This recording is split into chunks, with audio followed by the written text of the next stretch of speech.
Assalamualaikum warahmatullahi wabarakatuh.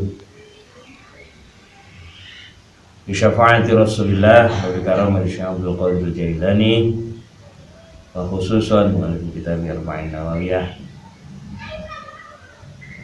wa baina wa baikum wa ummahatina wa ummahatikum wa ajdadina wa ajdadikum wa masyayikhina wa masyayikhtikum wa muallimina wa muallimikum. Syaulillahi lahumul fatihah. A'udzubillahi minasyaitonir rajim. Bismillahirrahmanirrahim. Alhamdulillahi rabbil alamin. Arrahmanir rahim. Maliki yaumiddin. Iyyaka na'budu wa iyyaka nasta'in. Ihdinas siratal mustaqim. Shiratal ladzina an'amta 'alaihim.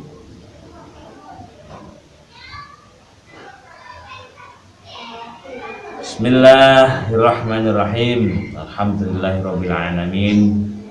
Wa bihi nasta'inu ala umuri dunya waddin. Wassalatu wassalamu ala asyrafil anbiya wal mursalin sayyidina wa maulana Muhammadin wa ala alihi wa ashabihi ajma'in. Amma ba'du. Qala al-muallifu rahimahullahu ta'ala, nafa'ana bihi wa bi'ulumihi fid dharaini amin. Bismillahirrahmanirrahim. Sebelumnya, kepada yang saya hormati, yang saya muliakan, kepada seluruh pemirsa GTV dan YouTube channel PKPT UYB Universitas Sidarta Pasuruan, yang semoga kita semua selalu dalam lindungan Allah Subhanahu wa Ta'ala. Alhamdulillah, ini pertemuan kita yang selanjutnya. Ini kita masuk pada hadis yang selanjutnya, itu hadis samin atau hadis yang ke-8. An Ibnu Umar, diriwayatkan oleh sahabat Ibnu Umar radhiyallahu anhuma, anna Rasulullah sallallahu alaihi wasallam, sesungguhnya Rasulullah sallallahu alaihi wasallam itu qala, dawuh atau bersabda. Siapa Rasul? Ini adalah sebuah perintah. Umirtu, saya diperintah oleh Rasul, an uqatilan nasa, saya diperintah oleh Rasul untuk memerangi manusia, hatta yashhadu, sehingga mereka bersaksi alla ilaha illallah wa anna muhammadar rasulullah, bahwa tiada Tuhan yang patut disembah kecuali Allah, dan sesungguhnya Nabi Muhammad adalah utusan Allah. Wa yuqimus shalah, dan mereka mau mendirikan salat, wa yu'tuz zakah, dan mereka mau mengeluarkan zakat. Wa idza fa'alu, maka tatkala mereka melaksanakan dzalika, hal yang demikian, faqad asamu, maka sebenarnya sesungguhnya mereka telah mendapatkan penjagaan minni, dari saya, kata Rasulullah.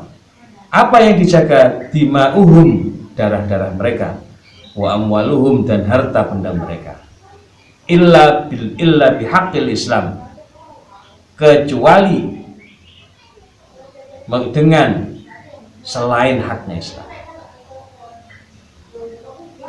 Wa hisabuhum 'alallah, sementara hisabnya atau perhitungannya nanti ada diserahkan pada Allah Subhanahu wa Ta'ala. Rawahu Bukhari Muslim. Para pemirsa yang dirahmati oleh Allah, teks hadis ini diutarakan oleh Rasul pada zaman adanya sahabat, dan perintah itu tetap berlaku, cuma aplikasi daripada perintahnya yang tidak sama. Kalau dulu memang dalam memberikan pemahaman keislaman, Rasul sebagai kunci utama hukum ini memberikan contoh dalam hal ini memerangi ini, memberikan, selain Rasul ini memberikan penjelasan melalui beberapa media pembelajaran beliau, dan menunjukkan akhlak akhlak beliau yang karimah, yang bagus, ini ada sisi memeranginya, karena memang di situ pada prinsipnya adalah selain untuk menegakkan panji-panji keislaman, juga untuk menjaga diri atau hifdzun nafsi. Tetapi bahasa uqatil di sini kalau dimaknai sepertinya agak serem, karena harus membunuh atau memerangi. Tapi kalau sekarang dalam pengertian pemerangannya itu banyak sekali beberapa hadis yang kemudian mendukung itu. Jadi dilaksanakan qital itu kalau memang pada saatnya perang. Ini juga pada saat itu adalah menyebarkan agama Islam melalui perang. Nah, sekarang apakah masih berlaku? Kalau perintahnya berlaku, tapi aplikasi pemerintahnya, mengaplikasikan perintahnya itu berbeda. Tetap kita harus berjuang. Kalau dulu berperang ini berjuang. Berjuang dengan bagaimana? Di Quran itu sudah disebutkan jahidu bi amwalikum wa anfusikum. Kata kunci utamanya perjuangan itu adalah dengan amwalikum. Kalau memang kita orang berduit, kita punya harta benda, ya kita berjihad, kita berperang, berjuang di jalan Allah dengan harta benda yang kita miliki. Wa anfusikum, dan dengan diri kita. Nah, diri ini banyak, bisa akal, bisa ilmu, bisa pikiran, bisa tenaga, asal jangan satu, menyumbangkan. Wong Jawa ngarani nyumbang paidu. Salah wis kan nyumbang paidu. Ini menyumbangkan cemoohan, jangan sampai. Jangan sampai. Karena orang kalau dicemooh itu pasti sakit hati. Kembali lagi, kalau sakit hati nanti khawatir jadi penyakit. Nah, ini kita tetap berjuang saat ini, perintah itu tetap. Berjuang untuk apa? Untuk 3 hal ini tadi.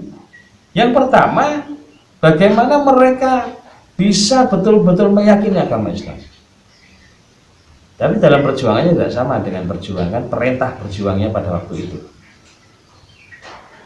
Ya, tidak sama. Nah, bagaimana berjuangnya? Macam-macam.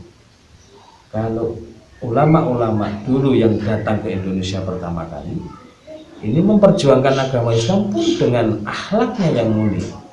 Dengan akhlaknya yang mulia, dengan bisa mengedepankan kebijakan atau kearifan lokal. Betul-betul tidak egois, kearifan lokal di depan.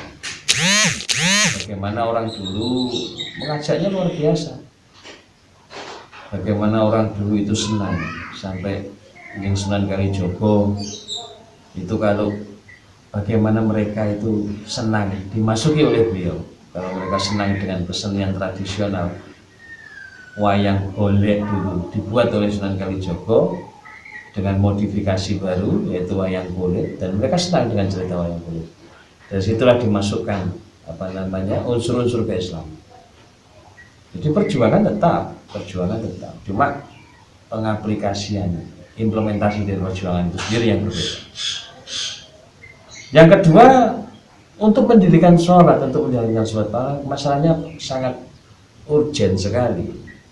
Perintah melaksanakan sholat. Kalau kata kuncinya, kalau semua umat ini mau melaksanakan sholat, mau mendirikan sholat sebagaimana yang diperintahkan oleh agama, rasa ketaatannya pasti akan ada. Dari beberapa penelitian, penelitian pendidikan pun kalau tidak salah, bisa coba nanti dicek, dilihat oleh teman-teman yang dari BKPT yang masih belajar dan kuliah. Qiswatul qalbi, kerasnya hati, sulit sekali diberi nasihat, sulit diajak kebaikan dan lain sebagainya. Itu coba dicek, dianalisa betul. Kebanyakan ini asal atau bekas atau labet atau efek dari tarkus sholat, meninggalkan sholat. Bisa coba nanti dicek gitu. Saya ini kayaknya kok hari ini agak sedikit sulit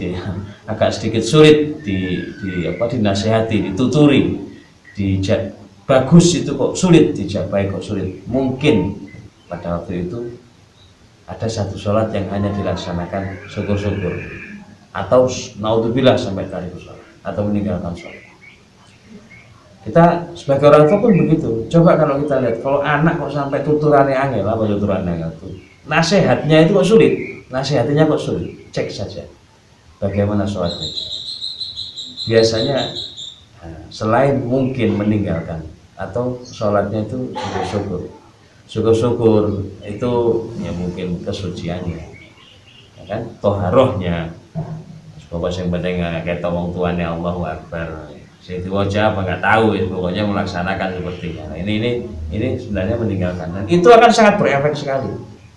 Ya, makanya di sini diperintahkan kalau memang inna sholata tanha 'anil fahsya'i wal munkar ini benar, kalau memang dilaksanakan dengan baik, yakin aturan yang ada dimanapun, khususnya kita hidup di dunia ini akan menjadi baik karena kita bisa ikut, kita bisa taat, menjalankan semua yang menjadi perintah. Dan yang ketiga adalah memberikan zakat. Memang tiga perkara ini sangat urgent dalam agama Islam, sangat pokok sekali. Semua perintah dalam Al-Quran, aqimus sholah wa atuz zakat, itu pasti dua perintah yang sama. Yu'tuz zakah ini mudah untuk dikatakan, tapi kadang-kadang sulit untuk dilaksanakan. Nah, yu'tuz zakat itu sebenarnya ya, pada prinsipnya mengeluarkan zakat dari harta benda yang dimiliki bagi orang yang sudah mampu dengan hitungan yang sudah tepat, nisabnya jelas, ya kan? Terus sudah memasuki satu haul. Ini dari yang dia dapat sebenarnya itu ada hak orang lain. Kalau kita mau egois, wah itu usaha saya sendiri. Sekarang ketika kita berusaha, kita lebih memanfaatkan orang lain atau semuanya kita sendiri. Pasti di situ ada orang lain yang ikut berperan membantu. Nah, bantuan peranan orang lain ini sebenarnya titipan dari mereka untuk kemudian dikembalikan kepada yang berhak menerima atau al-mustahiqin, mereka yang berhak menerima zakat. Nah, ini secara ya. Nah, itu maka perlu dipertegas mengeluarkan zakat apalagi saat ini. Nah, ketika ini sudah dilaksanakan oleh mereka, maka mereka sudah lepas dari tanggung jawab saya, artinya mereka sudah benar dan insya Allah kembali kepada Allah dengan membawa keutuhan agama Islam itu sendiri. Tapi kalau tidak benar ya harus tetap diajak ke kebenaran sampai kalau memang sudah tidak bisa lagi ya dikembalikan bagaimana Allah nanti akan menghisab. Para pemirsa yang dirahmati oleh Allah, mungkin ini saja yang bisa kami sampaikan sedikit. Semoga banyak sedikit yang bisa kami sampaikan, semoga dengan iringan hidayah Allah mendapat ilmu yang manfaat bagi kita semua. Amin ya rabbal alamin. Allahu a'lam bishawab. Akhiran wallahu muwaffiq ila aqwamit thoriq. Wassalamualaikum warahmatullahi wabarakatuh.